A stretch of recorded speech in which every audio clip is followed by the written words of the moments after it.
Hello everyone, अस्सलाम वालेकुम। अच्छा जी, आज का जो टॉपिक है हमारा वो है टीचिंग मेथड्स के ऊपर। हम इसके ऊपर बात करेंगे। इससे पिछले लेक्चर के अंदर हमने जो चीज़ें डिस्कस की थी वो थी टीचिंग स्ट्रेटजी और टीचिंग स्ट्रेटजी और टीचिंग स्किल्स से रिलेटेड। हमने काफ़ी सारी टीचिंग स्किल्स पढ़ी थी। अब टीचिंग स्किल्स क्या होती हैं या टीचिंग स्ट्रेटजीज़ क्या होती हैं, ये वो छोटी छोटी टेक्निक्स हैं जो टीचिंग मेथड्स के अंदर अप्लाई होती हैं। टीचिंग मेथड क्या होता है? ये एक पूरा प्रॉपर मेथड होता है टीचिंग का। मतलब इसकी सिंपलेस्ट डेफिनेशन है अगर कोई आपसे पूछता है। टीचिंग एक और चीज़ होती है टीचिंग टेक्निक और टीचिंग स्ट्रेटजी। लोग अक्सर पूछते हैं कि teaching method, teaching strategy, teaching technique में क्या फ़र्क होता है। तो इन सब से जो बड़ी टर्म है वो टीचिंग मेथड है। उस टीचिंग मेथड के अंदर आप डिफरेंट तरह की स्किल्स इस्तेमाल करते हैं। उन स्किल्स को, वो आपकी पर्सनल स्किल्स होती हैं, आप उन स्किल्स को टीचिंग टेक्निक भी कह सकते हैं, आप उन स्किल्स को टीचिंग स्ट्रेटजी भी कह सकते हैं।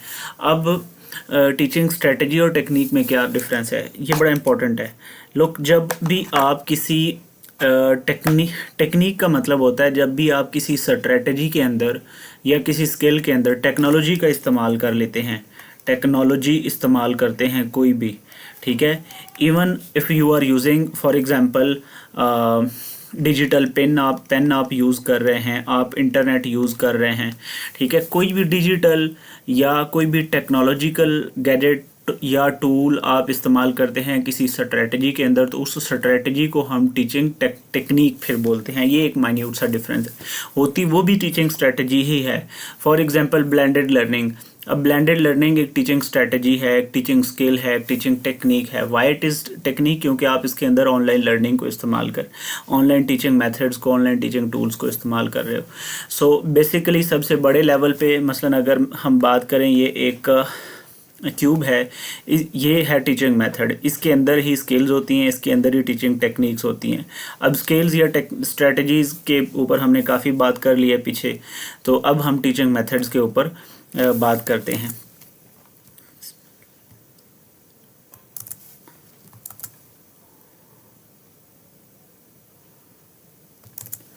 ओके, अब सबसे पहले जो सबसे पहला और पुराना हमारा टीचिंग मेथड है, जिसको हम ट्रेडिशनल टीचिंग मेथड भी बोलते हैं, वो जनाब है आपका लेक्चर मेथड। यहाँ पे ये मैंने बुक भी सामने रखी है क्योंकि मैं इसकी लिमिटेशंस, एडवांटेजेस वगैरह यहाँ से देख के आपको बताता चल जाऊँगा।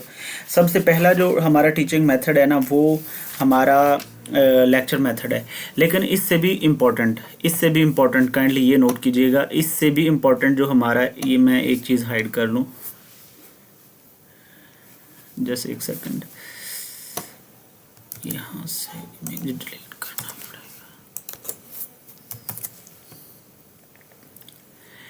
इससे भी ज़्यादा इम्पॉर्टेंट हमारी एक चीज़ है, उसको हम बोलते हैं जनाब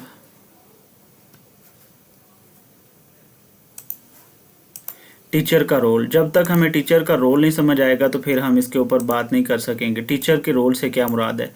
टीचर जनाब जी, टीचर के 3 रोल्स होते हैं। जब भी टीचर क्लासरूम के अंदर पढ़ा रहा होता है तो वो 3 रोल बैक वक्त प्ले कर रहा होता है। इन रोल्स को पहले हम समझते हैं, बल्कि टीचिंग के लेवल्स को भी समझते हैं। उसके बाद फिर हम टीचिंग मेथड्स के ऊपर चले जाएंगे, क्योंकि ये टीचिंग मेथड जो ये इतना मुश्किल नहीं है, बड़ा आसान सा टॉपिक है, सिंपल सा टेक्सचुअल सा टॉपिक है। बस एक सेकंड मुझे आप प्लीज़ देंगे, मैं ये चीज़ें ठीक कर लूँ। एक सेकंड, बस 1 सेकंड से मुराद 1 मिनट लग सकता है मैक्सिमम।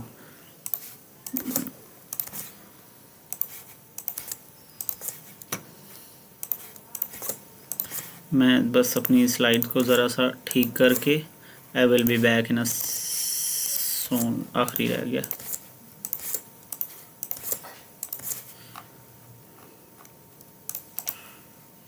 यहाँ पे एक न्यू स्लाइड सेंड कर लेते हैं। अच्छा जी, यहाँ पे ना 2 चीज़ें मैं आपको पढ़ाने लगा हूँ, आपने ज़रा इन चीज़ों को गौर से देखना है। एक चीज़ है, हमारे पास होते हैं लेवल्स ऑफ टीचिंग, जो पेपर के दरमियान, जो पेपर्स में पूछ लेता है। लेवल्स ऑफ टीचिंग हम इन्हें बोलते हैं, टीचिंग लेवल्स। बेसिकली जो हमारे पास आजकल टीचिंग का तल्लक डायरेक्टली किस चीज़ के साथ है? टीचिंग का तल्लक होता है टू लीड द चाइल्ड। याद है और टू लीड द चाइल्ड, इस टर्म के लिए, इस पूरे फ्रेज़ के लिए एक टर्म इस्तेमाल होती है, उसको हम बोलते हैं पेडागोजी। ठीक है, टू लीड द चाइल्ड, ये आप लोगों ने टर्म का मीनिंग याद रखना है। अब जो ट्रेडिशनल हमारे पास पेडागोजी थी वो सिर्फ लेक्चर मेथड था, सिंपल लेक्चर मेथड या टेक्स्ट बुक मेथड या रीडिंग मेथड। अब इससे आगे हमारी जो पेडागोजी है, चूँकि अब इसके अंदर teaching techniques, strategies, universal strategies मैंने आपको पिछले लेक्चर में बताई हैं, जैसे स्कैफोल्डिंग हो गया, ब्लेंडेड लर्निंग हो गया, कॉन्सेप्ट मैपिंग हो गया, माइंड मैपिंग हो गया, SQ 3R लर्निंग स्ट्रेटजी में आ जाती है। वो सारी जो हैं वो यूनिवर्सल स्किल्स हैं जो हर जगह पे, हर लेवल पे, हर अलग मतलब स्टेट में आप कह लें या हर फिलॉसफी उनको रेकमेंड करती है, इसलिए उनको यूनिवर्सल टीचिंग स्किल्स कहा जाता है। तो अब जो हमारी मौजूदा टीचिंग मेथडोलॉजी है, इसको हम मॉडर्न टीचिंग मेथडोलॉजी बोलते हैं। ठीक है, मॉडर्न पेडागोजी। मॉडर्न पेडागोजी में क्या होता है? मॉडर्न पेडागोजी के अंदर हम टेक्नोलॉजिकल टूल्स का इस्तेमाल करते हैं, डिफरेंट स्किल्स का, डिफरेंट टेक्निक्स का इस्तेमाल करते हैं। अब मॉडर्न पेडागोजी, अगर एक आपको मैं सिंपल सा डिफरेंस बताऊं कि मॉडर्न पेडागोजी और ट्रेडिशनल पेडागोजी के बीच में क्या डिफरेंस है, ठीक है, उसके लिए हमें एक कॉन्सेप्ट को समझना है, रोल ऑफ टीचर या टीचर्स का रोल। टीचर का रोल जब टीचर पढ़ा रहा होता है ड्यूरिंग इंस्ट्रक्शन का वर्ड पता है? इंस्ट्रक्शन का मतलब होता है पढ़ाना, सिंपल। जो टीचिंग होता है उसको इंस्ट्रक्शन भी बोला जाता है। तो इंस्ट्रक्शन के दौरान टीचर का क्या रोल होता है? टीचर के 3 रोल होते हैं। एक टीचर का रोल होता है गाइड रोल, ठीक है। एक टीचर का रोल होता है गाइड रोल, जिसको हम मेंटोर भी बोलते हैं। मेंटोर ये बड़े लेवल पे होते हैं, ये स्कूल लेवल पे मेंटोर नहीं होते। ये साइकोलॉजिस्ट होते हैं, या ये किसी एक स्पेसिफिक सब्जेक्ट से रिलेटेड आपको पर्सनली आपकी मेंटोरशिप कर रहे होते हैं। इसको हम गाइड रोल कहते हैं। क्लासरूम सेटिंग्स के अंदर या स्कूल सेटिंग्स के अंदर जो हमारा इंस्ट्रक्शनल प्रोसेस एक चीज़ होती है, एक होता है लर्निंग प्रोसेस जिसके 3 एलिमेंट्स हैं, टीचिंग, टीचर, स्टूडेंट और कंटेंट। और इंस्ट्रक्शनल प्रोसेस में भी यही 3 इन्वॉल्व होते हैं, लेकिन नाम इसलिए रखा गया क्योंकि यहाँ पे टीचर ने पढ़ाना होता है, लर्निंग प्रोसेस में स्टूडेंट ने सीखना होता है। अगर स्टूडेंट के एंड पे बात करें तो हम उसको लर्निंग प्रोसेस बोलते हैं, और अगर टीचर के एंड पे बात करें तो हम उसको इंस्ट्रक्शनल प्रोसेस बोलते हैं। वो 3 डायमेंशनल भी होता है, 4 डायमेंशनल भी होता है। 3 डायमेंशनल से मुराद उसके 3 एलिमेंट्स होते हैं, 4 डायमेंशनल से मुराद उसके 4 एलिमेंट्स होते हैं। बस ये एक सिंपल सा डिफरेंस है। और सबसे ज़्यादा लर्निंग प्रोसेस यही माना जाता है, टीचर, स्टूडेंट और कंटेंट। अच्छा जी, बात ये कर रहे थे कि क्लासरूम सेटिंग्स के अंदर जो हमारा टीचर है उसके 2 रोल्स होते हैं। एक होता है एक्टिव टीचर, ठीक है, या इसको हम बोल सकते हैं अथॉरिटेटिव रोल। टीचर का यहाँ पे जो रोल होता है वो अथॉरिटेटिव होता है। दूसरा जो है इसको पार्टिसिपेटिव रोल बोला जाता है। यहाँ पे जो हमारा टीचर है उसका जो रोल होगा वो पार्टिसिपेटिव रोल होता है, या इसके लिए दूसरा लफ्ज़ इस्तेमाल किया जाता है फैसिलिटेटर्स रोल। तो याद रखिएगा, जो टीचर होता है इसके क्लासरूम सेटिंग्स के अंदर 2 रोल्स होते हैं। एक होता है इसका रोल आपका अथॉरिटेटिव रोल, और दूसरा इसका जो रोल है उसको हम फैसिलिटेटिव रोल कहते हैं। गाइड रोल होता है इंडिविजुअल लेवल पे। क्लासरूम सेटिंग्स के अंदर चूंकि ज़्यादा बच्चे होते हैं तो वहाँ पे 2 रोल्स, अथॉरिटेटिव रोल और पार्टिसिपेटिव रोल होता है, या पार्टिसिपेटिव को हम डेमोक्रेटिक रोल भी कहते हैं। अब इन दोनों रोल्स के बीच फ़र्क क्या है? इन दोनों के बीच में फ़र्क ये है कि अथॉरिटेटिव रोल में जितने भी रूल्स हैं पढ़ाने के, लेसन प्लान करने के, बच्चों को असेस करने के, वो सारे टीचर के कंट्रोल में होते हैं, टीचर्स कंट्रोल, ठीक है। टीचर का कंट्रोल हो तो क्या होगा? अथॉरिटेटिव रोल या ऑटोक्रेटिक रोल। अगर स्टूडेंट और टीचर दोनों मिल के काम कर रहे हों, दोनों मिल के लर्निंग प्रोसेस को लेके चल रहे हों, तो उसको हम पार्टिसिपेटिव रोल कहते हैं। जितनी भी अब समझाना मैं ये चाह रहा हूँ कि जो हमारी ट्रेडिशनल पेडागोजी इस रोल पे फोकस्ड है, ठीक है। और जो हमारी मॉडर्न पेडागोजी है मॉडर्न पेडागोजी। अब मॉडर्न पेडागोजी से क्या मुराद है? मॉडर्न पेडागोजी से मुराद है प्रोग्रेसिव एजुकेशन, प्रोग्रेसिव एजुकेशन या प्रैग्मेटिक एजुकेशन। अच्छा, याद रखिएगा जो प्रोग्रेसिव और प्रैग्मेटिक एजुकेशन है, ये दो एजुकेशनल फिलॉसफीज़ हैं, दो एजुकेशनल साइकोलॉजीज़ हैं। ये कहती हैं या ये ज़ोर देती हैं कि लर्निंग प्रोसेस के अंदर स्टूडेंट को मुकम्मल तौर पे शामिल किया जाए। ठीक है, यहाँ पे एक बात ज़रा और नोट कर ले, जो हमारी ट्रेडिशनल पेडागोजी है या जहाँ पे टीचर का रोल जो है वो अथॉरिटेटिव है, वहाँ पे स्टूडेंट का रोल पैसिव होता है। वहाँ पे स्टूडेंट का रोल क्या होता है? पैसिव। स्टूडेंट पैसिव से क्या मुराद है? वहाँ पे स्टूडेंट सिर्फ पैसिव लर्नर के तौर पे काम करता है। पैसिव लर्नर से क्या मुराद है? उसको टीचर इन्फॉर्मेशन दी जा रहा है, वो उस इन्फॉर्मेशन को सुनी जा रहा है। वहाँ पे मतलब पैसिवली वो हो के उसको सुनता जाएगा, लिखता जाएगा, जैसा कि हमारे लेक्चर मेथड में होता है, जैसा कि हमारे टेक्स्ट बुक मेथड में होता है। ये दोनों ट्रेडिशनल टीचिंग मेथड हैं जो सदियों से चलते आ रहे हैं। तीसरा इनके साथ है स्टोरी टेलिंग मेथड। ठीक है, तो यहाँ पे हमने इन सारे टीचिंग मेथड्स में देखना है कि टीचर का रोल क्या होगा, स्टूडेंट का रोल क्या होगा। तो दूसरा स्टूडेंट पार्टिसिपेटिव अप्रोच है। यहाँ पे हमारा जो लर्नर है इसको एक्टिव लर्नर माना जाता है। यहाँ पे जो लर्नर का रोल है वो एक्टिव लर्नर होता है। ठीक है, ये भी याद रखना है, टीचर भी एक्टिव है और स्टूडेंट भी एक्टिव है। ऊपर वाले में टीचर जो है वो आपका एक्टिव है, आपका स्टूडेंट पैसिव लर्नर है। ठीक है, तो जितनी भी प्रोग्रेसिव एजुकेशनल फिलॉसफीज़ हैं, साइकोलॉजीज़ हैं या थ्योरीज़ हैं, वो ये मानती हैं या वो इस बात पे जोर देती हैं कि टीचर और स्टूडेंट दोनों पार्टिसिपेटिव इंस्ट्रक्शनल प्रोसेस के तहत अपने लेसन को लेकर चलें। एक बात होगी, टीचर का रोल की बात भी समझ आ गई आपको। अब यहाँ पे थोड़ा सा मैं एक पॉइंट बताने लगा हूँ, उसके बाद फिर हम अगले अपने लेक्चर पे मुकम्मल चले जाएंगे। ये भी लेक्चर का हिस्सा है, ये भी पेपर में पूछा जा सकता है, लेकिन चूंकि आपका जो सब्जेक्ट स्पेसिफिक है जिसमें आपके टॉपिक का नाम है जनाब टीचिंग मैथडोलॉजीज़, हम उनको फिर पढ़ेंगे बाकायदा। ओके, वो है जी लेवल्स ऑफ टीचिंग। तो लेवल्स ऑफ टीचिंग के ऊपर एक थ्योरी है जिसके मुताबिक 3 लेवल्स होते हैं टीचिंग के। सबसे पहला लेवल होता है मेमोरी लेवल। जैसा कि आपको याद होगा, पिछले लेक्चर के अंदर मैंने आपको पढ़ाई थी ब्लूम्स टैक्सोनॉमी। जो ब्लूम्स टैक्सोनॉमी में हम क्या करते हैं, ब्लूम्स टैक्सोनॉमी में हम लर्निंग बिहेवियर्स को, लर्निंग ऑब्जेक्टिव्स को पढ़ते हैं। और लर्निंग ऑब्जेक्टिव्स को हम अगर उसकी सिर्फ कॉग्निटिव डोमेन की बात करें तो कॉग्निटिव डोमेन में हम लर्निंग ऑब्जेक्टिव्स को 6 कैटेगरीज़ में डिवाइड करते हैं। आप उसको 6 कैटेगरीज़ भी कह सकते हैं, आप उसको 6 लेवल्स भी कह सकते हैं। वो 6 लेवल्स ऑफ लर्निंग है। ब्लूम्स टैक्सोनॉमी की कॉग्निटिव डोमेन के अंदर जो 6 चीज़ें आपको दी हुई हैं, नॉलेज, उसकी अंडरस्टैंडिंग, उसकी एप्लीकेशन, उसका एनालिसिस, उसका सिंथेसिस, उसका एवेल्यूएशन, ये जो 6 स्किल्स हैं, इनको 6 स्किल्स भी कहा जा सकता है, इनको 6 लेवल्स भी कहा जा सकता है, इनको 6 कैटेगरीज ऑफ लर्निंग भी कहा जा सकता है। वो याद रखिएगा, वो 6 लेवल्स ऑफ लर्निंग है और वो यूनिवर्सल हैं। जहाँ पे भी जाएंगे, जहाँ पे भी पढ़ेंगे, आपको लेवल्स ऑफ लर्निंग में सबसे पहले कॉग्निटिव डोमेन पढ़ाई जाएगी और उसमें वो 6 लेवल्स ऑफ लर्निंग पढ़ाए जाएंगे। ठीक है, वो थ्योरी है लर्निंग की। टीचिंग के अंदर ये हमें 3 लेवल्स मिलते हैं। सबसे जो पहला लेवल है, मुझे ये देख लेने दे कि ये थ्योरी किसने, मुझे याद नहीं आ रही थ्योरी किसने पेश की थी। खैर, सबसे पहले जो हमारा पहला टीचिंग का लेवल है उसको हम बोलते हैं मेमोरी लेवल क्या है? इसको थॉटलेस टीचिंग भी कहा जाता है, इसको थॉटलेस टीचिंग भी कहा जाता है। जैसा कि अगर आपको याद हो, कॉग्निटिव डोमेन में सबसे पहला जो हमने टॉप लेवल ऑफ लर्निंग पढ़ा है, जिसको हम नॉलेज भी बोलते हैं, जिसको हम रिमेंबरिंग भी बोलते हैं।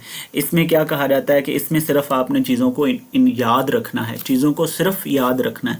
याद रखने से मुराद है आपने उनके ऊपर कोई प्रोसेस नहीं करना, आप उनसे कोई क्रिएटिविटी नहीं लेनी। जैसे कि मैंने आपको एग्जांपल ये दी थी कि बच्चे को सिर्फ इतना पता होना चाहिए कि कायदे आज़म का डेट ऑफ बर्थ क्या है, वो याद रख लेगा 25 दिसंबर 1876। अब उसे नहीं पता 1870, दूसरी क्लास के बच्चे को नहीं पता या पहली क्लास के बच्चे को कि 1876 क्या है, शायद उसे नहीं पता कि जो 25 दिसंबर है ये क्या चीज़ है। तो उसे याद भी नहीं, उससे हमने ये एक्सपेक्ट भी नहीं करना कि उसे 25 दिसंबर 1876 का पता हो कि ये क्या चीज़ है। पानी का बॉइलिंग पॉइंट कितना है जी 100 सेल्सियस। अब हमें नहीं एक्सपेक्ट करना बच्चे से कि ये इस 100 में सेल्सियस क्या चीज़ है और 100 सेल्सियस किस चीज़ को डिनोट करता है या इसके पीछे क्या फिलॉसफी है, क्या साइकोलॉजी। उसे सिर्फ इतना पता होना चाहिए कि पानी का जो बॉइलिंग पॉइंट है वो 100 सेल्सियस डिग्री है। इसको हम टीचिंग में हम मेमोरी लेवल ऑफ टीचिंग कहते हैं और लर्निंग में हम इसे कॉग्निट नॉलेज या रिमेंबरिंग लेवल ऑफ लर्निंग कहते हैं। ये बात क्लियर रहेगी। यहाँ पे बड़ा ज़रूरी है एक चीज़ को समझना कि मेमोरी लेवल पे टीचर का भी फोकस यही होता है कि वो बच्चे को चीज़ याद करवा दे, कोई एक फैक्ट, कोई इन्फॉर्मेशन वो सिर्फ उसको रटा दे, ठीक है। ये इस वजह से इसको थॉटलेस लर्निंग भी कहा जाता है। जो दूसरा लेवल ऑफ टीचिंग होता है, दूसरे लेवल ऑफ टीचिंग में जो दूसरा हमारा लेवल ऑफ टीचिंग है उसको बोला जाता है reflective level of teaching. Reflective level of teaching, reflective का वर्ड निकला है रिफ्लेक्शन से। सॉरी, दूसरा जो हमारा लेवल ऑफ लर्निंग है वो यही मैं देख रहा था कि ये तो आगे आगे की चीज़ है। ये तीसरा लेवल ऑफ लर्निंग है। जो दूसरा लेवल ऑफ लर्निंग है उसको कहा जाता है understanding level of learning. Understanding level of learning. Understanding से क्या मुराद है? अंडरस्टैंडिंग से मुराद होता है चीज़ को समझना। अब यहाँ पे टीचर का गोल क्या होता है? यहाँ पे टीचर, पिछले में ऊपर वाले में जो हमने पढ़ा है, ये किधर आ गया, जो मेमोरी लेवल ऑफ टीचिंग है, इसमें टीचर का गोल सिर्फ ये होता है कि बच्चा किसी इन्फॉर्मेशन को सिर्फ याद कर ले। यहाँ पे टीचर का गोल क्या होगा जनाब जी? टीचर का गोल यहाँ पे मेमोरी लेवल में सिर्फ ये होगा कि बच्चा किसी चीज़ को याद कर ले, ठीक है। जबकि यहाँ पे अंडरस्टैंडिंग लेवल में टीचर का गोल ये होगा कि बच्चा जो है उसको चीज़ का नॉलेज भी हो, ठीक है, प्लस उसको उस चीज़ की अंडरस्टैंडिंग भी हो। यानी कि अब यहाँ पे फॉर एग्ज़ाम्पल हमने बच्चे को पहले पढ़ाया कि वाटर का जो बॉइलिंग पॉइंट है वो 100 डिग्री सेल्सियस है, ठीक है। यहाँ पे बच्चे को 100 का भी पता होना चाहिए कि 100 क्या चीज़ है और सेल्सियस का भी पता होना चाहिए कि ये सेल्सियस क्या चीज़ है, और ये भी पता होना चाहिए कि 100 सेल्सियस पे होता क्या है या 100 सेल्सियस किस चीज़ को बोलते हैं। पहले लेवल पे शायद बच्चे को नहीं पता होगा कि ये टेम्परेचर का यूनिट है, 100 सेल्सियस पे टेम्परेचर बहुत ज़्यादा गर्म होता है या ठंडा होता है। जबकि यहाँ पर उसको पता होना चाहिए कि जो बॉइलिंग पॉइंट 100 सेल्सियस है इसका मतलब बहुत गर्म टेम्परेचर। इसके ऊपर अगर पानी इस टेम्परेचर पे चला जाता है तो वो बॉयल होके गैस बन जाता है। तो मतलब यहाँ पे टीचर का गोल होता है कि वो बच्चे को इन्फॉर्मेशन भी दे और उसको अंडरस्टैंड भी करवाए। क्लियर हो गया जी। तीसरा कंसेप्ट है जी रिफ्लेक्टिव लेवल। रिफ्लेक्टिव लेवल जो होता है ना, इसको काज एंड इफ़ेक्ट भी बोलते हैं। इसको हम काज एंड इफ़ेक्ट लेवल भी बोलते हैं। ये वर्ड निकला है रिफ्लेक्शन से। रिफ्लेक्शन का मतलब होता है सोचना या गौर व फिक्र करना। जैसे कि हमने लेसन प्लानिंग के अंदर एक एलिमेंट ऑफ लेसन प्लानिंग पढ़ा जिसको हम बोलते हैं रिफ्लेक्शन। उसमें क्या होता है कि टीचर अपने ही टीचिंग मेथड्स के बारे में रिव्यू कर रहा होता है कि क्या मेरे टीचिंग मेथड्स बच्चे को वो चीज़ समझाना वो लर्निंग स्टूडेंट लर्निंग आउटकम या लर्निंग ऑब्जेक्टिव बच्चे को समझा पा रहे हैं जो रिक्वायर्ड हैं या नहीं। इसको रिफ्लेक्शन बोलता है। यहाँ पे टीचर का गोल क्या होता है? यहाँ पे टीचर का गोल ये होता है कि बच्चा जो है वो काज एंड इफ़ेक्ट को भी सीख ले। यहाँ पे टीचर का जो गोल है वो क्या होता है? वो ये होता है कि बच्चा जो है वो काज एंड इफ़ेक्ट को भी सीख ले। मिसाल के तौर पे टीचर पढ़ा रहा है रेन क्यों होती है, ठीक है। अच्छा, आप मुझे ये बताएं, यहाँ पे it is a question to you. अब आप लोग मुझे बता तो नहीं सकते, लेकिन मुझे बताने का मतलब है कि अपने आप को ही बताएं या इसको सोचें या इस बात पे गौर करें कि मेमोरी लेवल ऑफ टीचिंग कौन से ग्रेड्स तक मुमकिन हो सकता है। मतलब ये कहा जा सकता है कि पहली दूसरी क्लास के जो बच्चे हैं उनको जो टीचर है वो मेमोरी लेवल तक पढ़ाता है, और इससे ऊपर चले जाएं 5वीं 6ठी तक तो बच्चा टीचर उनको अंडरस्टैंडिंग लेवल तक पढ़ाता है, और इसके ऊपर के जो बच्चे हैं उनको टीचर जो है वो रिफ्लेक्टिव लेवल ऑफ टीचिंग में पढ़ाता है। ये बात क्लियर है। अब यहाँ पे अगर मैं आपको मज़ीद चला जाऊँ, मैं फिर वही बात रिपीट करूँगा कि कॉग्निटिव डोमेन जो है जीन पियाजे की कॉग्निटिव थ्योरी वो आप लोग पढ़ लें। उसमें 4 स्टेजेस का जिक्र है। पहली स्टेज होती है सेंसरी मोटर स्टेज, जो सिर्फ 2 साल तक के बच्चों की होती है, वहाँ पे वो स्कूल में नहीं जाते। दूसरी स्टेज में अर्ली चाइल्डहुड आता है, 2 से 5 साल। 2 से 5 साल की एज में बच्चा स्कूल जाना शुरू करता है। और अगली स्टेज आती है 5 से 7 साल। ये जो 2 से 7 साल तक 2 से 11 साल की एज है जिसको हम चाइल्डहुड बोलते हैं, इसमें मेमोरी लेवल और अंडरस्टैंडिंग लेवल आपका डेवलप होता है। रिफ्लेक्टिव लेवल ऑफ टीचिंग जो है ये उन बच्चों के लिए होता है जिनकी एज 11 साल से ज़्यादा होती है, 11+। और इस एज ब्रैकेट को जीन पियाजे के मुताबिक हम एडोलेसेंस बोलते हैं, एडोलेसेंस, ठीक है, एडोलेसेंस। और ये बल्कि इसका जो सही नाम है वो है फॉर्मल ऑपरेशनल लर्निंग या फॉर्मल ऑपरेशनल कॉग्निटिव स्टेज, ठीक है। अगर आपको ये नाम है इसका थ्योरी में।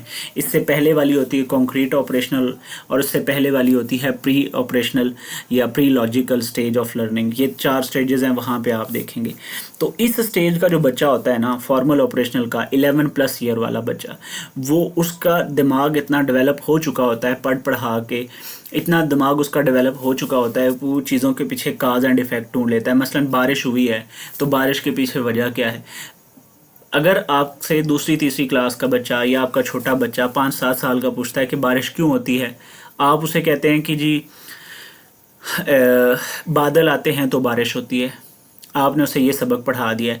या वो आपसे सवाल पूछता है कि ये जो दूध है इसका कलर वाइट क्यों होता है, आप दूध का रंग सफ़ेद क्यों होता है, आप उसे कहते हैं कि एक परी आती है वो, या एक फरिश्ता, एक परी आती है, वो दूध का रंग सफ़ेद, पानी का रंग सफ़ेद करके चली जाती है। बच्चा इस चीज़ को समझ गया।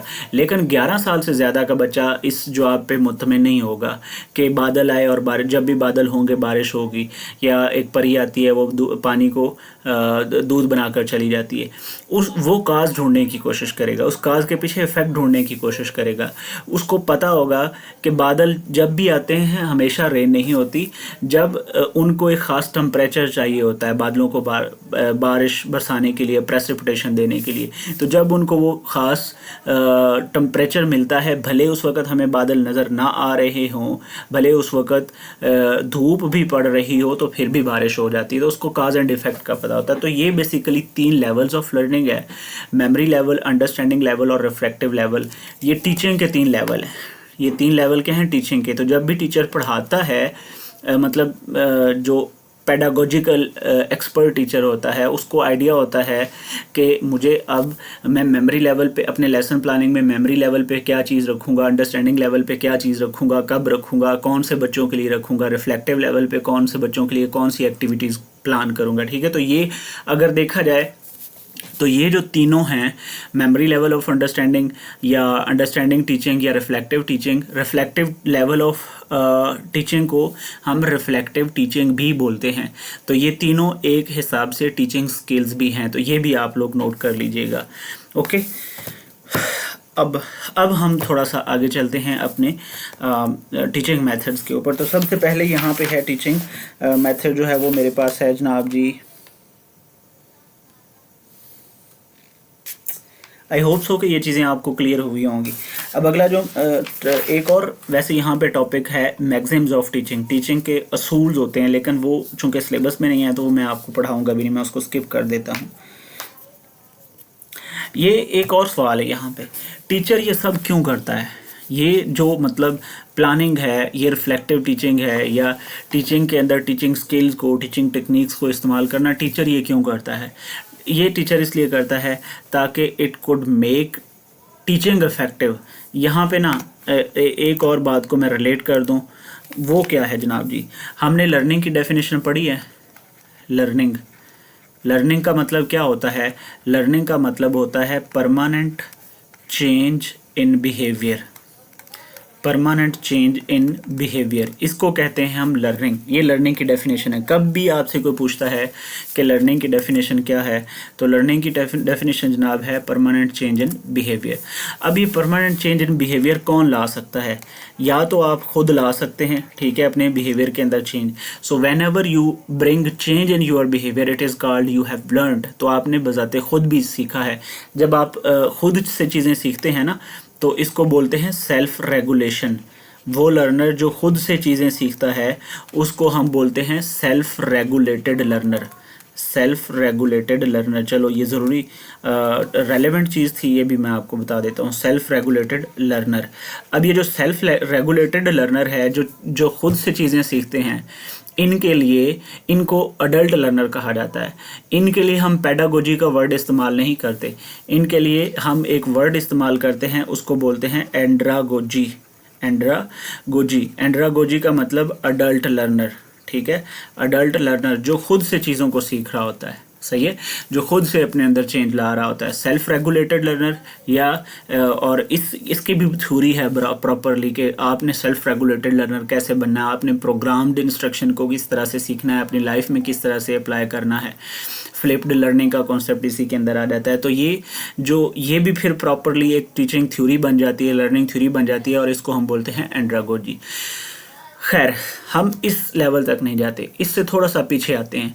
आपके बिहेवियर में चेंज कौन लेके आता है? कोई ना कोई शख्स आपको इन्फ्लुएंस करता है। उस शख्स को, अच्छा वो पीछे हमने ना एक चीज़ पढ़ी थी, ZPD, zone of proximal development या स्कैफोल्डिंग। स्कैफोल्डिंग आपको कौन दे सकता है? मैंने बात की थी, स्कैफोल्डिंग आपको आपका टीचर देता है, आपके बहन भाई दे सकते हैं, आपके वालिदैन दे सकते हैं, या कोई भी शख्स दे सकता है। अब ये जो सारे लोग हैं, इनको साइकोलॉजी की लैंग्वेज के अंदर, एजुकेशन की लैंग्वेज के अंदर, लर्निंग की लैंग्वेज के अंदर MKO बोला जाता है, मोर नॉलेजेबल अदर। क्या मीनिंग इसका बनता है? More knowledgeable other. ये मोर नॉलेजेबल अदर वो शख्स होता है जिसके पास आपसे ज़्यादा एक्सपीरियंस, आपसे ज़्यादा नॉलेज होता है, और ये आपको गाइड करता है, ये आपको स्कैफोल्ड करता है। ये आपको क्या करता है? स्कैफोल्ड करता है।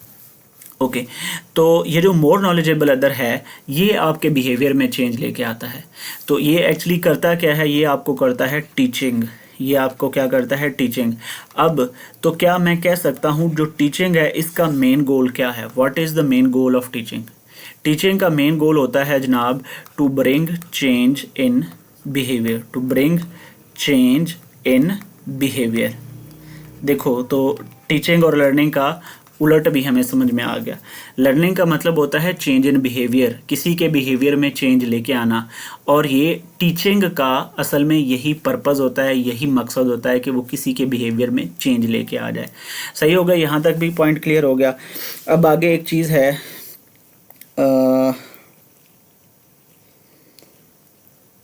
हाँ, अब हम चलते हैं जनाब जी टीचिंग मेथड्स के ऊपर।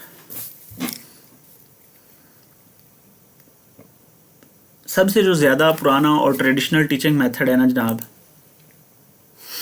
सबसे ज़्यादा पुराना और ट्रेडिशनल टीचिंग मेथड जो है वो लेक्चर मेथड है। सही है? और ये याद रखना है कि ये जो लेक्चर मेथड है, ये मेमोरी लेवल ऑफ टीचिंग तक काम करता है। मेमोरी लेवल ऑफ टीचिंग या लर्निंग तक काम करता है, ठीक है? ये याद रखेंगे आप। ओके, लेक्चर मेथड सबसे पुराना मेथड है, सबसे आसान मेथड है। इसको स्कॉलिस्टिक ट्रेडिशन भी कहा जाता है। स्कॉलिस्टिक ट्रेडिशन के मतलब कि जो स्कॉलर्स हैं वो ज़्यादातर ये मेथड यूज़ करते हैं। ये छोटे लेवल पे भी इस्तेमाल होता है और ये बड़े लेवल पे भी। ख़ुसूसी तौर पे हमारा जितना भी हायर एजुकेशन का कल्चर है, वहाँ पे लेक्चर मेथड इस्तेमाल होता है। और इसमें सबसे ज़रूरी है, टीचर जो है वो एक्टिव या ऑटोक्रेटिक रूल में होता है, ठीक है? और जो स्टूडेंट है, जो आपका लर्नर है, उसका रोल इसके अंदर पैसिव होता है, बिल्कुल पैसिव। बेशक क्लास के अंदर सो जाए, बेशक नोट्स मेकिंग ना करे, बेशक टीचर की बात को ना सुने, बस देखता जाए टीचर पढ़ा रहा है। टीचर को भी कोई फिक्र नहीं है कि बच्चे ने पढ़ना है, पढ़े नहीं पढ़ना, वो आएगा, नॉलेज डिसेमिनेट करेगा, चल जाएगा। अच्छा, इसका सबसे बड़ा एडवांटेज क्या है? अच्छा, ये एक टीचर सेंट्रिक अप्रोच है। टीचर सेंट्रिक का मतलब कि यहाँ पे टीचर का रोल जो है वो ऑटोक्रेटिक है। अच्छा, इसका सबसे बड़ा पर्पस क्या होता है? इसका सबसे बड़ा पर्पस लेक्चर मेथड का होता है dissemination of information, large amount of. Advantage क्या है जनाब जी, वो भी इसमें देख लेते हैं। एडवांटेज क्या होता है? बड़ा क्राउड हो, ठीक है, बड़े क्राउड्स में ये मेथड चलेगा। Covers extensive syllabus in short time, come time में ज़्यादा बातें बता सकते हैं। कॉस्ट इफेक्टिव है, मतलब कोई विजुअल एड खरीदने की ज़रूरत नहीं है, कोई डिजिटल पेन इस्तेमाल करने की ज़रूरत नहीं, आए लेक्चर दिए और चले गए। और सबसे बड़ा एडवांटेज इसका क्या है, या सबसे बड़ा फीचर क्या है इसका, मैक्सिमम इंफॉर्मेशन। मैक्सिमम इंफॉर्मेशन, जितना टीचर चाहे बता के 45 मिनट में चला जाए। मतलब जब भी टीचर को मैक्सिमम इंफॉर्मेशन डिसेमिनेट करना हो, बड़ी ऑडियंस हो, ज़्यादा लोग हों, क्राउडेड लोग हों, तो वो क्या करता है, वो क्या करता है जनाब जी, लेक्चर मेथड का इस्तेमाल करता है। एक और भी बात, लेक्चर मेथड के फीचर क्या हैं इसमें वन वे कम्युनिकेशन रहती है, हमेशा वन वे कम्युनिकेशन। इसमें वन वे कम्युनिकेशन होती है, यानी कि सिर्फ टीचर ने बताना है। तो जहाँ पे वन वे कम्युनिकेशन होती है वहाँ पे कोई फीडबैक नहीं होती है। जहाँ पे वन वे इंफॉर्मेशन होती है वहाँ पे कोई फीडबैक नहीं होती है, वहाँ पे कोई आपका क्या कह लें उसको, असेसमेंट नहीं होती है। ठीक है, भाड़ में जाए लर्निंग, भाड़ में जाए कुछ भी जो भी है, सिर्फ आपने आना है, आपने अपनी इन्फॉर्मेशन देनी है और आपने चले जाना है। ठीक हो गया जी। उसके बाद हमारा जो अगला मेथड है उसको हम बोलते हैं डेमोन्स्ट्रेशन मेथड। अब डेमोन्स्ट्रेशन मेथड में क्या होता है, डेमोन्स्ट्रेशन मेथड के जी फाउंडर हैं आपके, ये वैसे यहाँ पे नहीं होना चाहिए, ये थोड़े आगे पीछे लिखे हुए हैं, लेकिन बहरहाल हम इसको पढ़ लेते हैं। डेमोन्स्ट्रेशन मेथड आपको नज़र आ रहा है, थोड़ा सा इसको बड़ा कर लेते हैं। डेमोन्स्ट्रेशन मेथड, ये एक साइकोलॉजिस्ट हैं जॉन पिस्थोलॉजी, जॉन पिस्थोलॉजी एक आपके साइकोलॉजिस्ट हैं जनाब। जॉन पिस्थोलॉजी भी बोलते हैं इसको, पिस्थोलॉजी भी बोलते हैं। जॉन पिस्थोलॉजी ने इस मेथड को डेवलप किया है। और डेमोन्स्ट्रेशन में होता क्या है, डेमोन्स्ट्रेशन में टीचर जो है वो किसी एक एक्सपेरिमेंट का या किसी एक एक्सपेरिमेंट को या किसी भी एक इवेंट को डेमोन्स्ट्रेट करता है आपके सामने। ठीक है, डेमोन्स्ट्रेट का मतलब होता है टू शो। डेमोन्स्ट्रेट का मतलब क्या होता है, टू शो या टू एग्जिबिट, टू डिस्प्ले कह लें। ठीक है, आपको कोई भी इवेंट, कोई भी एक्सपेरिमेंट करके दिखाता है। और जितने भी टीचिंग एग्जाम्स हैं उनमें डेमोन्स्ट्रेशन का मीनिंग पूछा जाता है। सिंपल, अभी तक जितने भी सवाल डेमोन्स्ट्रेशन के आए हैं उसका यही मकसद होता है कि वो डेमोन्स्ट्रेशन का मीनिंग पूछ लेता है। तो डेमोन्स्ट्रेशन का मतलब होता है टू शो या टू एग्जिबिट, टू डिस्प्ले। क्या कोई इवेंट को, किसी एक्सपेरिमेंट को, किसी प्रैक्टिकल चीज़ को डेमोन्स्ट्रेट करना, शो करना, डेमोन्स्ट्रेशन मेथड कहलाता है। ठीक है, ये बच्चों के लिए इस्तेमाल होता है। ओके, फाउंडर भी हो गए इसके। ये टीचर सेंट्रिक अप्रोच है। ठीक है, टीचर सेंट्रिक अप्रोच है with visual focus. Visual focus का मतलब क्या होता है कि आपको कोई एक्सपेरिमेंट करके दिखाया जाएगा। अब जब आपको कोई एक्सपेरिमेंट करके दिखाया जाएगा तो मुझे ये बताएं कि उसमें आपका कोई इंस्ट्रक्शनल फैसिलिटीज़ लगेंगी ना, AV एड्स भी लगेंगी। तो इसका मतलब है इसको इस्तेमाल करने में, इस टीचर मेथड को अडॉप्ट करने में, टीचिंग मेथड को अडॉप्ट करने में आपकी कुछ कॉस्ट भी आएगी, आपके कुछ पैसे भी आएंगे, आपका कोई खर्चा भी आएगा। फीचर क्या है, इसको शो एंड टेल मेथड भी कहा जाता है, इसको शो एंड टेल अप्रोच भी कहा जाता है। टीचर ने आपको इश्तिहार दिखाया, आपको मॉडल दिखाया, आपको प्रोजेक्ट दिखाया और साथ में उसको एक्सप्लेन किया, तो इस वजह से इसको शो एंड टेल मेथड भी कहा जाता है। इसमें वर्बल कम्युनिकेशन होती है, वर्बल कम्युनिकेशन भी होती है और चीज़ों की फिजिकल परफॉर्मेंस भी दिखाई जाती है। एडवांटेजेस क्या हैं, ideal for technical science subject. जितने भी साइंस सब्जेक्ट है ना, साइंस के सब्जेक्ट्स, उनको पढ़ाने के लिए तकरीबन वो वाले टीचिंग मेथड्स अडॉप्ट होते हैं, लगाए जाते हैं जो एक्शन बेस्ड होते हैं या जो फिजिकल इंफ्रास्ट्रक्चर का इस्तेमाल करते हैं, फिजिकल चीज़ों का इस्तेमाल करते हैं। तो ये साइंस के सब्जेक्ट्स के लिए पॉसिबल है। रिड्यूसेस इक्विपमेंट डैमेजेस, यानी कि आपने ये नहीं कि पूरा एक्सपेरिमेंट करके दिखाना है, आपने सिर्फ चीज़ों को दिखाना है। अच्छा, उसके बाद विजुअलाइजेशन क्लियर होती है। जब आप चीज़ों को देखते हैं, जब आप, ये उन बच्चों के लिए ज़्यादा फ़ायदेमंद है जो कनेस्थेटिक लर्नर हों। याद है कनेस्थेटिक लर्नर कौन होते हैं, जो काइनेटिकली चीज़ों को होता देख लें, प्रैक्टिकली चीज़ों को देखें, उनके सामने चीज़ें आएँ तो वो उनको ज़्यादा करके ज़्यादा आसानी से समझ पाते हैं। तो कनेस्थेटिक लर्नर के लिए डेमोन्स्ट्रेशन मेथड जो है ये बेहतर रहता है। अच्छा, इससे बच्चों का इंटरेस्ट भी डेवलप होता है, बच्चों की इमेजिनेशन भी डेवलप होती है। लिमिटेशन क्या है, लिमिटेशन का मतलब ये कहाँ पे सही नहीं रहेगा, जब स्टूडेंट की पार्टिसिपेशन कम होगी तो तब ये लिमिटेड, ये ठीक नहीं रहेगा। Depend heavily on teachers skill, यानी कि अगर टीचर को एक्सपेरिमेंट करना आता है तो ये बहुत बेहतर है। अगर टीचर को एक्सपेरिमेंट ही नहीं करना आता, ठीक है, तो ये मेथड जो है वो ठीक नहीं रहेगा। तो ये इसकी लिमिटेशन है कि कहाँ पे ये इस्तेमाल नहीं हो सकता। अगला है जी क्वेश्चन आंसर मेथड। ये बहुत इंपॉर्टेंट, बहुत मशहूर सवाल है कि क्वेश्चन आंसर मेथड किसने दिया और क्वेश्चन आंसर मेथड का नाम क्या है। तो एक चीज़ आपने भाइयों याद रखनी है कि जो आपका क्वेश्चन आंसर मेथड है, इसको सुक्राटिक मेथड भी बोलते हैं। FPSC, PPSC, SPSC या जितने भी टीचिंग एग्ज़ाम्स होते हैं उसमें ये इसका दूसरा नाम पूछा जाता है। क्वेश्चन आंसर मेथड को सुक्राटिक मेथड भी कहा जाता है। ओके, क्वेश्चन आंसर मेथड को सुक्राटिक मेथड भी बोला जाता है। ये बहुत दफ़ा रिपीट होता है क्वेश्चन, ठीक है। और इसके फाउंडर कौन हैं? सुक्राटीज़, सुकरात। अगर आपको याद हो, अगर आपने पढ़ा है, अगर आपने साइकोलॉजी, फ़िलासफ़ी पढ़ी है या पॉलिटिक्स पढ़ी है तो आपको पता होगा कि सुकरात कौन है। ये सुकरात, और सबसे पहले हमें सुकरात का नाम मिलता है क्लासिकल फ़िलासफ़ी के अंदर, उसके बाद हमें प्लेटो का नाम मिलता है, उसके बाद हमें अरिस्टोटल का नाम मिलता है। और ये चारों लोग एक ही ज़माने के लोग हैं। ये तकरीबन 400 BC के करीब का पीरियड है इनका, ये इसी पीरियड में, और ये तकरीबन 326 BC, इस पीरियड के बीच में, मतलब आप यूँ कह लें कि 300 से 400 बिफोर क्राइस्ट का जो पीरियड है उसके अंदर ये लोग आते हैं। सुक्राटीज़ का डायरेक्ट शागिर्द था प्लेटो और प्लेटो का डायरेक्ट शागिर्द था अरिस्टोटल। ये सवाल भी पूछा जाता है कि सुक्राटीज़ और प्लेटो का क्या रिलेशन है, प्लेटो और अरिस्टोटल का क्या रिलेशन है। प्लेटो को उर्दू में अफलातून बोलते हैं, अरिस्टोटल को उर्दू में अरस्तु बोलते हैं। Simple, okay. अब सुकरात जो है, इसका पढ़ाने का तरीका कार क्या था, लोगों को समझाने का तरीका कार क्या था? इसका समझाने का तरीका कार हमेशा यही रहा था कि ये लोगों से सवाल पूछता था, ठीक है, और लोगों से ही कहता था कि इसका जवाब खुद ढूंढो, या लोग इससे सवाल पूछते थे, ये उनका जवाब बताता था, या ये लोगों से सवाल पूछता था और खुद लोग इससे सवाल पूछते थे और ये उनको जवाब देता था। तो इस मेथड को टीचिंग मेथडोलॉजी के अंदर, पेडागोजी के अंदर क्वेश्चन आंसर मेथड बोला जाता है, सुक्राटिक मेथड बोला जाता है। अब ये जो मेथड है ये इतना फ्लेक्सिबल है, ये इतना फ्लेक्सिबल है कि ये आपके लेक्चर मेथड के अंदर इस्तेमाल हो रहा होता है, ठीक है। और अगर आपके लेक्चर मेथड के अंदर इस्तेमाल हो तो ये वन वे नहीं रहता, आपका लेक्चर मेथड वन वे नहीं रहता। ये जो क्वेश्चन आंसर मेथड है, ये इसकी खासियत याद रखनी है कि इसके अंदर 2 वे कम्युनिकेशन होती है। 2 वे, बहुत सारे टीचिंग मेथड्स में वो पूछ लेता है कि ये 1 वे टीचिंग मेथड है या 2 वे टीचिंग मेथड है। आपका question answer method purely 2 way communication के ऊपर बेस करता है। टीचर पूछता है, बच्चा सवाल का जवाब देता है, बच्चा पूछता है, टीचर सवाल का जवाब देता है, ठीक हो गया। अब इससे क्या होता है, इससे बच्चे की जो सवाल पूछने की ताकत है, जो क्यूरियोसिटी है, वो डेवलप होती है। एक तो इसका ये एडवांटेज है, और बच्चे के अंदर क्रिटिकल थिंकिंग डेवलप होती है।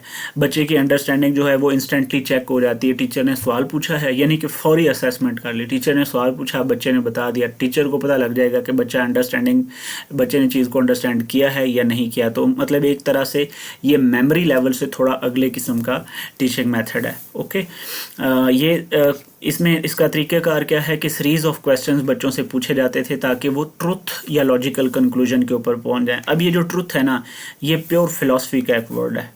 ट्रुथ भाई जी प्योर फिलॉसफी का एक वर्ड है, जो कि फिर मैं यहाँ पे आपको समझा नहीं सकता, क्योंकि अगर इसके ऊपर समझाऊंगा तो मुझे 40-45 मिनट प्रॉपर लगेंगे और मैं पूरा आपको फिर मेटाफिज़िक्स, ऑन्टोलॉजी, एक्सियोलॉजी और रियलिटी क्या चीज़ है, ये सारी चीज़ें वहाँ पे समझाऊंगा। चूँकि वो आपके सिलेबस में नहीं है, so I don't want to waste time over it. Truth से मतलब आपने सिंपल यहाँ पे लेना है इन्फॉर्मेशन। यहाँ पे ट्रुथ से मुराद क्या होगा, किसी भी चीज़ की इन्फॉर्मेशन। सिंपलेस्ट ट्रुथ का वर्ड जहाँ पे भी आपको नज़र आता है तो आप समझें कि ये कोई कंक्लूजन है, ये कोई इन्फॉर्मेशन की बात हो रही है। तो ये भी देखें, using a series of questions to lead students to know. Information का मतलब क्या होता है, टू नो, बच्चे को किसी चीज़ के बारे में जान लें, ओके। इसकी लिमिटेशंस क्या है, टाइम कंज्यूमिंग है, मतलब जो लेक्चर टीचर ने 40 मिनट में लेक्चर मेथड में देना था उसके लिए आपको हो सकता है यहाँ पे 3 घंटे लग जाएं, तो टाइम कंज्यूमिंग है और स्ट्रेसफुल है बच्चों के लिए।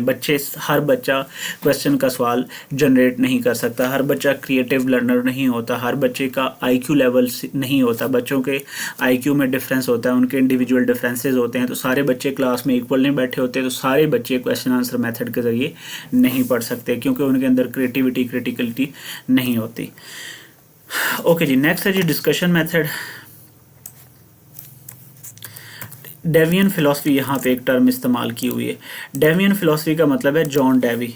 जॉन डेवी का नाम जनाब जी, डिस्कशन मेथड, दो फिलॉसफीज हैं, एक सोक्रेटिक मेथड, ये जो अगर आप देखें तो आपका जो क्वेश्चन आंसर मेथड है असल में एक डिस्कशन का ही दूसरा नाम है। और यहाँ पे उसने लिखा है कि डेवियन मेथड, डेवियन फिलॉसफी। डेवियन फिलॉसफी का मतलब जॉन डेवी की फिलॉसफी। जॉन डेवी कौन है? जॉन डेवी मॉडर्न फिलोसफर है, मॉडर्न प्रोग्रेसिविस्ट है। ये जो मैं बार बार यहाँ पे एक टर्म इस्तेमाल कर रहा हूँ, प्रोग्रेसिविज्म, प्रोग्रेसिविज्म, प्रोग्रेसिविज्म या प्रैग्मेटिज्म, ये असल में जॉन डेवी की फिलॉसफी है। और जॉन डेवी एक मॉडर्न साइकोलॉजिस्ट है, एक मॉडर्न एजुकेशनिस्ट है, ठीक है, जॉन डेवी। तो जॉन डेवी की जो फिलॉसफी है, जॉन डेवी, इसके बारे में आप लोग पढ़ लीजिएगा। इसको ये इसमें क्या पढ़ेंगे आप? प्रोग्रेसिविज्म, ठीक है। प्रोग्रेसिविज्म कहता है कि नई नई चीज़ें बच्चों को पढ़ाएं और नए नए तरीक़ों से पढ़ाएं। सिंपल वर्ड में प्रोग्रेसिविज्म फिलॉसफी का मतलब क्या है? बच्चों को नई नई चीज़ें पढ़ाएं और बच्चों को नए नए तरीक़ों से पढ़ाएं। मतलब पहले कंप्यूटर, कुछ देर पहले देखिए इंडस्ट्री आया था तो टेक्नोलॉजी पढ़ाएं, कंप्यूटर आया तो कंप्यूटर पढ़ाएं, अब AI आ गया तो बच्चों को AI पढ़ाएं। और किसके ज़रिए पढ़ाएं? डिजिटल टूल्स के ज़रिए पढ़ाएं। तो ये प्रोग्रेसिविज्म इस बात पर बिलीव करता है। ओके, तो जो डेवियन फिलॉसफी है या सोक्रेटिक फिलॉसफी है वो डिस्कशन के ऊपर बेस्ड है। अच्छा, मुझे ये बताएं, जो क्वेश्चन आंसर मेथड अभी हमने पढ़ा है, क्या ये टीचर सेंट्रिक है या स्टूडेंट सेंट्रिक है? ठीक है, ये कौन सी अप्रोच है? ये पार्टिसिपेटिव अप्रोच है, ठीक है। क्या ये पार्टिसिपेटिव अप्रोच है? तो yes, it is a participative approach. Similarly आपका जो डिस्कशन मेथड है ये भी एक पार्टिसिपेटिव अप्रोच है। ओके, आपका जो डिस्कशन मेथड है ये भी क्या है? एक पार्टिसिपेटिव अप्रोच है। इसमें बच्चों को डिफरेंट ग्रुप्स में डिवाइड कर दिया जाता है, जैसे अभी हमने पीछे एक टीचिंग स्किल्स में भी पढ़ा था, ठीक है, जिग्सा एक मेथड पढ़ा था जिसमें हम बच्चों के ग्रुप्स बना लेते हैं। तो डिस्कशन मेथड में हम बच्चों के ग्रुप्स बना लेते हैं, उनको कहते हैं कि आप इस पॉइंट को डिस्कस करें, या टीचर सिर्फ एक टॉपिक दे देता है और बारी बारी बच्चों को कहता है कि आप इस टॉपिक के ऊपर डिस्कशन करें। तो ये जो है मेथड, इसको टीचर सेंटर डिस्कशन मेथड बोलते हैं और ये एक लर्नर सेंट्रिक मेथड है। फीचर क्या है? इसमें एक्सचेंज ऑफ आइडियाज़ होता है। क्वेश्चन आंसर मेथड में भी एक्सचेंज ऑफ मेथड होता है, वो एक इंटरेक्टिव मेथड है। इंटरेक्टिव मेथड का मतलब दो लोग एक दूसरे के साथ इंगेज कर रहे होते हैं, टीचर और स्टूडेंट। यहाँ पे मल्टीपल लोग एक दूसरे के साथ इंगेज होते हैं और maximum flow of information from one person to other होता है, एक्सचेंज ऑफ आइडियाज़ होता है। डेमोक्रेटिक एनवायरनमेंट, यानी कि यहाँ पे भी टीचिंग जो है वो कौन सी होगी? Participative teaching. पार्टिसिपेटिव टीचिंग से मतलब टीचर और लर्नर दोनों सीख रहे होंगे। अच्छा जी, कोलैबोरेटिव इंक्वायरी भी इसको बोला जाता है। एडवांटेज क्या है? कम्युनिकेशन स्किल बच्चों की डेवलप होती है, टॉलरेंस बढ़ती है, एक दूसरे की बात को समझना, एक दूसरे की बात को सुनना, एक बात दूसरे को अपनी बात पहुंचाना, टॉलरेंस बढ़ती है और टॉपिक की डीप अंडरस्टैंडिंग आती है। जहाँ पे अंडरस्टैंडिंग का वर्ड आ जाए तो इसका मतलब है इसके पीछे जो टीचिंग लेवल है वो अंडरस्टैंडिंग का है। लिमिटेशंस क्या है? Dominant students may take over, can drift off topic if not moderated, यानी कि अगर टीचर मॉडरेट ना करे तो डिस्कशन जो है वो मेन टॉपिक से हट के किसी दूसरी तरफ भी जा सकता है। जैसे फॉर एग्जांपल मैं बहुत दफ़ा ऐसे होता है कि मैं टॉपिक पढ़ा रहा हूँ, उसमें से कोई मेन बात आ गई तो मैं उसके ऊपर चला जाता हूँ। जैसे अभी मैंने अपने आप को रोका है प्रोग्रेसिविज्म पढ़ाने पे। अभी मैंने पिछले लेक्चर में आपको ये ट्रुथ का लफ्ज़ पढ़ाने से खुद को रोका है। हालांकि मेरी कोशिश होती है कि जो कॉन्सेप्ट आता है मैं उसके ऊपर बात करूँ। मैं ट्रुथ के ऊपर पूरा घंटा बात कर सकता हूँ, रियलिटी मेटाफिजिक्स के ऊपर घंटों बात कर सकता हूँ, but I am not talking. तो मतलब मैंने खुद को मॉडरेट किया है, मैंने खुद को रोका है, तो मैं टॉपिक से हटा नहीं हूँ। ओके, तो अगर डिस्कशन के अंदर जब टीचर ने रखा कि आज हम लर्निंग स्टाइल्स पढ़ेंगे, लर्निंग स्टाइल्स के अंदर आते आते वो साइकोलॉजी की तरफ बच्चा चला गया, तो अगर इसकी लिमिटेशन ये है कि अगर मॉडरेशन ना हो तो टॉपिक से हट सकते हैं आप। तो ये हमारा डिस्कशन मेथड हो गया। उसके बाद ये माइक्रो टीचिंग जो है ना, ये जो माइक्रो टीचिंग है इसको जनाब आप एक टीचिंग स्किल भी कह सकते हैं, ये एक टीचिंग टेक्निक भी मानी जाती है, ये एक टीचिंग स्ट्रेटजी भी मानी जाती है और ये एक टीचिंग मेथड भी माना जाता है मुकम्मल तौर पे। माइक्रो टीचिंग में क्या होता है? माइक्रो टीचिंग में ये होता है कि आप अपने बड़े टॉपिक को, आपका एक बड़ा टॉपिक है उसको आपने छोटे छोटे टॉपिक्स में डिवाइड कर लिया, उसके स्टेप्स बना लेते हैं, ठीक है, उन स्टेप्स को माइक्रो स्टेप्स बोलते हैं और वो तकरीबन 5 से 6 टॉपिक्स में डिवाइड हो जाते हैं। अब होता क्या है कि एक टॉपिक को मुख्तलिफ टीचर पढ़ाते हैं, किसी एक टीचर ने एक टॉपिक को ले लिया, दूसरे ने दूसरे को, तीसरे ने तीसरे को और चौथे ने चौथे को। पैनल टीचिंग होती है, ठीक है। और फिर सारे लोग, सारे टीचर, और मज़े की बात, ग्रुप्स भी डिफरेंट बनाए जाते हैं, 5 से 10 लोगों के ग्रुप्स बनाए जाते हैं। और फिर ये होता है कि सारे टीचर एक एक SLO के ऊपर या एक एक टॉपिक के ऊपर बात करते हैं, और इसी तरह वो रोटेट होते रहते हैं। मसलन ये बच्चे थे, ये स्टार वाले बच्चे थे, ये पहले इस टीचर के पास गए, फिर ये स्टार वाले बच्चे इस टीचर के पास चले गए। तो इस तरह से सारे टीचर भी रोटेट कर जाते हैं, स्टूडेंट भी रोटेट कर जाते हैं, और हर टीचर जो है वो बच्चों के एक ग्रुप को 5 से 10 मिनट के लिए पढ़ा रहा होता है। तो इस मेथड ऑफ टीचिंग को माइक्रो टीचिंग बोला जाता है। और इसको डेवलप किसने किया था? डिवाइट एलन ने 1963 में 1962 में किया था। ये साल याद रखने की ज़रूरत नहीं है, बस ये याद रखना है कि माइक्रो टीचिंग किसने डेवलप की थी। तो डिवाइट एलन ने इस टीचिंग मेथड को अडॉप्ट किया था। और ये अगली बात, इसकी नेचर क्या है? ये एक स्किल सेंट्रिक टीचिंग मेथड है, ये स्टूडेंट सेंट्रिक या टीचर सेंट्रिक टीचिंग मेथड नहीं है। ये मोस्टली जब टीचर ट्रेनिंग की बात हो रही हो, टीचर ट्रेनिंग को ट्रेन करना हो, तो उस वक्त टीचर के ग्रुप्स बना के, तो मुख्तलिफ टीचर्स होते हैं, तो वो सारी चीज़ें बारी बारी, मसलन एक टीचर आपको रजिस्टर्स के बारे में पढ़ा रहा है, एक टीचर किसी दूसरे ग्रुप में मोटिवेशन की बात कर रहा है, एक टीचर किसी तीसरे ग्रुप में फाइनेंशियल मैनेजमेंट की बात कर रहा है। तो इस तरह सारे टॉपिक्स को फर्दर कैटेगराइज कर लिया जाता है। ओके, अब यहाँ पे इसके एडवांटेज और डिसएडवांटेज हैं, वो आप लोग भी काइंडली पढ़ लीजिएगा। ओके, तीसरा है टीम टीचिंग। टीम टीचिंग तीसरा नहीं है, 7वां 8वां होगा। जो टीम टीचिंग मेथड है, इसको भी एक स्किल के तौर पे या एक अलहदा से टीचिंग टेक्नोलॉजी के टीचिंग मेथड के तौर पे, टीचिंग टेक्निक के तौर पे लिया जाता है। इसके फाउंडर क्या हैं जी? हार्वर्ड यूनिवर्सिटी को टीम टीचिंग का फाउंडर माना जाता है। ये भी एक कोलैबोरेटिव अप्रोच है। कोलैबोरेटिव अप्रोच का मतलब क्या है कि मुख्तलिफ लोग कोलैबोरेट करके सीखते हैं। 2 or more teachers plan teaching and evaluating the same group. अब माइक्रो टीचिंग में क्या था? माइक्रो टीचिंग में मसलन ये बच्चों के ग्रुप हैं, 5 से 10 बच्चों के। ये एक टीचर है, ये पहले इस ग्रुप को पढ़ाएगा, फिर इस ग्रुप को, फिर इस ग्रुप को, फिर इस ग्रुप का। यही बच्चे फिर इस टीचर के पास चले जाएंगे, सही है, बारी बारी। लेकिन यहाँ पे क्या होता है? यहाँ पे बच्चों का सिर्फ एक ग्रुप होता है। टीम टीचिंग में बच्चों का एक ग्रुप होता है, लेकिन जो टीचर्स हैं वो मुख्तलिफ होते हैं, और फिर वो अपनी टीचिंग को प्लान करते हैं कि भाई मैं ये टॉपिक जाके पढ़ाऊँगा, तुम ये वाला टॉपिक पढ़ाओगे, मैं इतनी देर पढ़ाऊँगा, हमें इतनी देर पढ़ाना चाहिए, हमें इस तरह से इवैल्यूएशन करना चाहिए। इस मेथड को टीम टीचिंग मेथड बोला जाता है। यहाँ पे माइक्रो टीचिंग में और टीम टीचिंग में मेन डिफरेंस क्या है? यहाँ पे सेम ग्रुप को आपने पढ़ाना होता है, ठीक है। टीचर्स जो हैं वो इकट्ठे मिल बैठ के प्लान करते हैं, टॉपिक डिवाइड कर लेते हैं। वहाँ पे सेम टीचर्स होते हैं, बट स्टूडेंट के ग्रुप्स जो होते हैं वो डिफरेंट होते हैं, और हर टीचर के पास 5 से 7 10 ग्रुप्स का एक स्टूडेंट्स का एक ग्रुप होता है। अच्छा, उसके बाद इसके एडवांटेजेस और डिसएडवांटेजेस भी लिखे हुए हैं, तो वो आप लोग काइंडली देख लीजिएगा। अच्छा, उसके बाद है जी case study method. Case study method में क्या होता है? केस स्टडी में मेथड में होता है कि कोई मतलब मुख्तलिफ केस को लेके आपको स्टडी किया जाता है। लर्नर सेंट्रिक मेथड है। रियल लाइफ एग्जांपल्स ली जाती हैं, रियल लाइफ एग्जांपल या हाइपोथेटिकल सिनेरियोज लेके फिर आपको पढ़ाया जाता है। अब हाइपोथेटिकल सिनेरियोज का क्या मतलब होता है? हाइपोथेटिकल का वर्ड निकला है हाइपोथेसिस से। हाइपोथेसिस का मतलब होता है कोई टेम्पोरेरी प्रॉब्लम लेना और उसका कोई टेम्पोरेरी सॉल्यूशन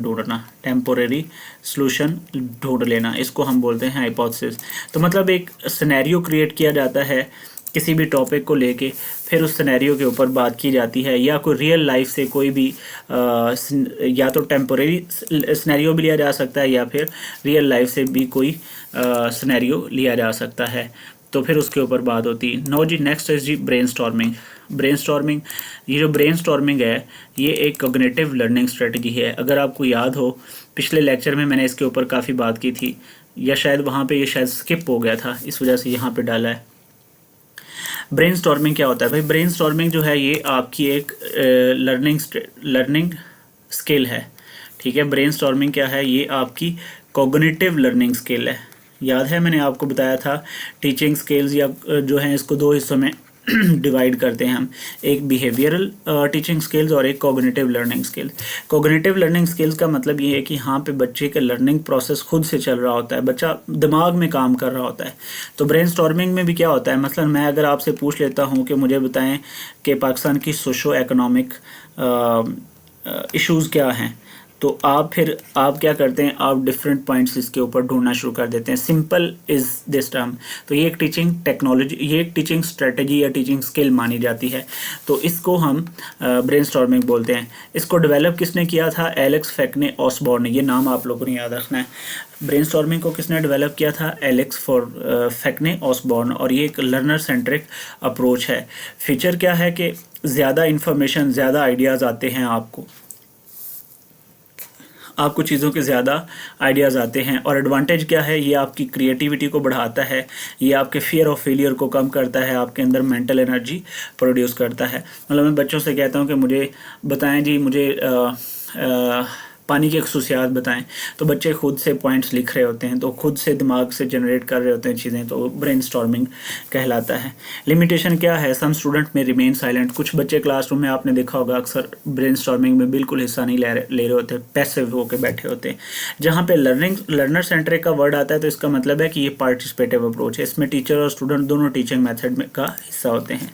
अच्छा जी, उसके बाद लास्ट जो मैं यहाँ पे आपको पढ़ा रहा हूँ है, तो वैसे अगर बात की जाए तो टीचिंग मेथड बहुत ज़्यादा हैं, टीचिंग मेथड्स बहुत ज़्यादा हैं, लेकिन मैं आपको सिर्फ वो पढ़ा रहा हूँ जो आपके सिलेबस का हिस्सा है। अच्छा जी, टाइम बहुत हो गया इस लेक्चर का भी। तो स्टोरी टेलिंग क्या होता है? स्टोरी टेलिंग में आपको स्टोरीज सुनाई जाती हैं। मसलन अगर आपको किसी किंग के बारे, आपको हिस्ट्री पढ़ानी है, ज़्यादातर ये हिस्ट्री वगैरह के टॉपिक में इस्तेमाल होता है। अगर आपको कोई हिस्ट्री का टॉपिक पढ़ाना है तो हिस्ट्री से रिलेटेड आपको स्टोरीज सुनाई जाएंगी। किन की? किंग्स की, क्वींस की, या कोई जंगजू थे, वेरियर्स थे, तो उनकी कहानियाँ आपको सुनाई जाती हैं, आपको पहियों की कहानियाँ सुनाई जाती हैं। और ये मेथड जो है ये ज़्यादातर बच्चों के लिए इस्तेमाल होता है। ये लर्निंग को इमोशनली अटैच कर, ये लर्निंग ऑब्जेक्टिव्स के साथ बच्चों को इमोशनली अटैच करता है। लर्नर सेंट्रिक मेथड है। जब बच्चे स्टोरी सुन रहे होते हैं तो स्टोरी के वक्त हर बच्चा जो चाइल्डहुड की एज तक होता है, बड़े भी इवन स्टोरी की हद तक हर बच्चा लर्निंग के अंदर इंगेज्ड रहता है। तो बेटर इंगेजमेंट करने के लिए ये मेथड इस्तेमाल किया जाता है। और इसका सबसे बड़ा फ़ायदा ये है कि ये बच्चों के अंदर इमेजिनेशन थिंकिंग को या इमेजिनेशन पावर को डेवलप करता है। आप बच्चे को कोई भी कहानी सुनाएंगे ना, हर बच्चा तकरीबन क्लास के अंदर अगर 30 बच्चे बैठे हुए हैं तो 30 में से 28 बच्चे ऐसे होंगे, 30 में से 28 बच्चे ऐसे होंगे जो उस सारी स्टोरी की अपने दिमाग के अंदर फिल्म बना रहे होंगे। तो इस टीचिंग मेथड का सबसे बेहतरीन फ़ायदा है, सबसे बड़ा एडवांटेज जो है वो इमेजिनेशन पावर को क्रिएट करना होता है। इसीलिए स्टोरी टेलिंग भी आपके छोटे लेवल पे स्टोरी टेलिंग आपके करिकुलम का, आपके टीचिंग मेथडोलॉजी का एक लाजमी हिस्सा होता है। ओके जी, सो गुड। ये एक बड़ा ही बोरिंग सा टॉपिक है मेरे लिहाज से। टीचिंग मेथड एक बड़ा ही बोरिंग सा टॉपिक है, लेकिन मैंने कोशिश की है कि मैं आपको पूरे 50 मिनट मैंने आपको इंगेज रखा है। आई बिलीव सो कि आपको भी मज़ा आया होगा। अब अगला जो हम टॉपिक पढ़ेंगे वो हम असेसमेंट पढ़ेंगे। उसके ऊपर हमारे 2-3 दिन लग सकते हैं। वो बहुत इंपॉर्टेंट टॉपिक है, तो उसको पढ़ने में भी इंशाल्लाह इसी तरह से बहुत ज़्यादा मज़ा आएगा आपको। अच्छा, पिछले जो क्वेश्चंस हैं मैं उनकी आंसर की सेंड कर रहा हूँ। मैं ये एक दफ़ा ये हमारे 7-8 लेक्चर हो जाएं तो मैं इंशाल्लाह फिर आपको सारे जो आंसर कीज़ हैं जो आपसे मैंने MCQs आपको दिए हैं मैं उनकी भी वीडियो साथ साथ बनाता जाऊंगा। बल्कि कोशिश करूंगा कि इस लेक्चर के जो आंसर्स हैं उनकी वीडियो अगले लेक्चर से पहले, अगले लेक्चर में साथ अटैच कर दूं, पहले बना लूं। ओके जी, थैंक यू वेरी मच।